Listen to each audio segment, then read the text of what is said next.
Shalom sahabat yang baik hati, salam sehat selalu bagi kita semuanya. Marilah kita bersatu di dalam doa.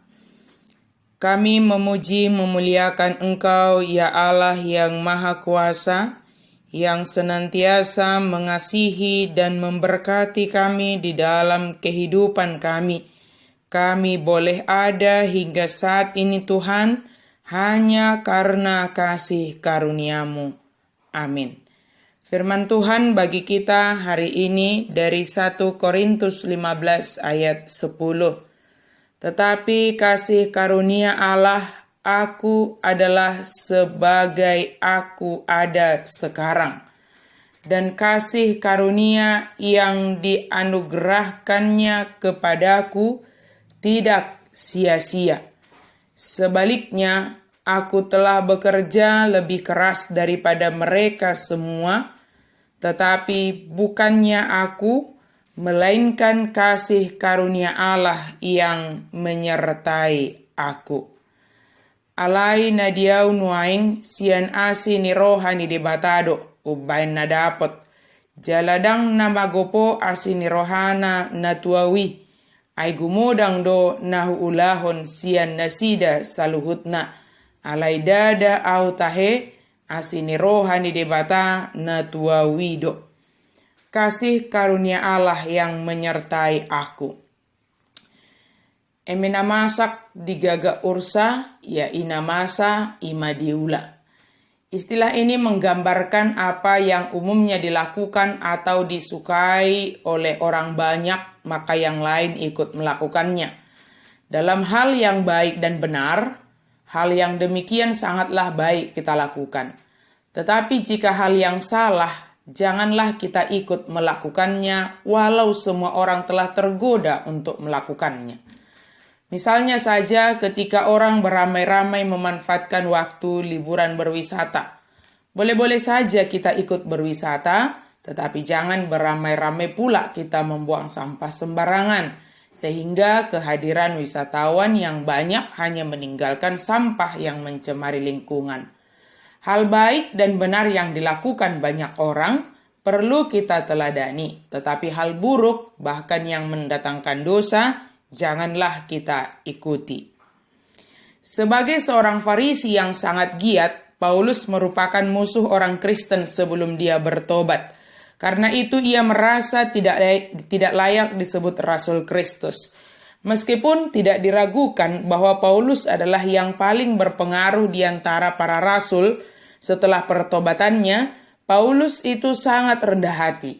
Ia mengetahui bahwa ia telah bekerja keras dan menyelesaikan banyak hal, tetapi itu hanya karena Allah telah mencurahkan kemurahan dan kasih karunia kepadanya.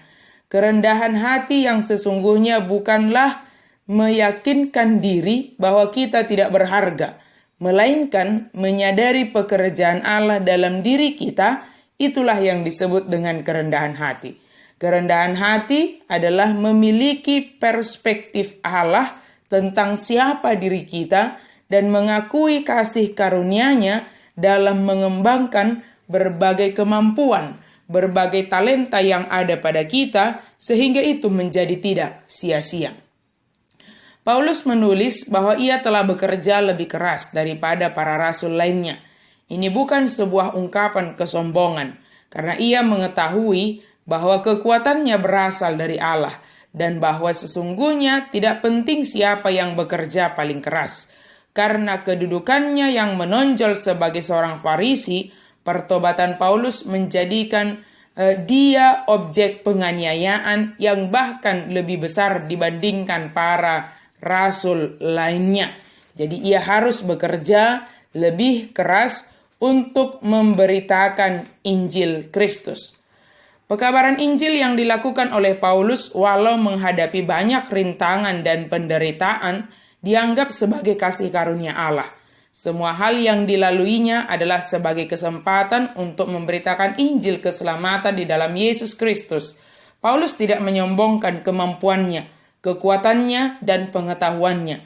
Paulus seutuhnya hanya mengandalkan kasih karunia Allah. hanya karena kasih karunia Allah saja, maka Paulus dapat melakukan pemberitaan Injil dan juga bertahan dalam segala penderitaannya.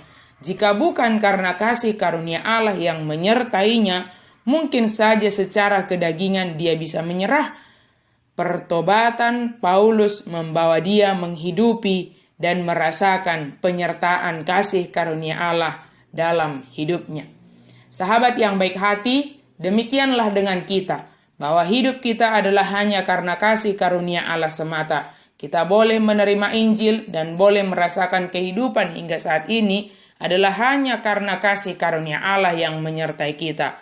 Holan Allah asini rohani debatado, ubain natuk hita mangula sude ulauta. Alani unang magopo asini rohani debata naung dilehonna tuhita. Bukan sekedar hanya karena dikerjakan orang banyak, tetapi benar-benar kita merasakan dan menghidupi kasih karunia Allah yang menyertai kita senantiasa dalam hidup ini. Amin. Mari kita berdoa. Terima kasih Tuhan untuk firman-Mu. Terima kasih Tuhan untuk penyertaan-Mu.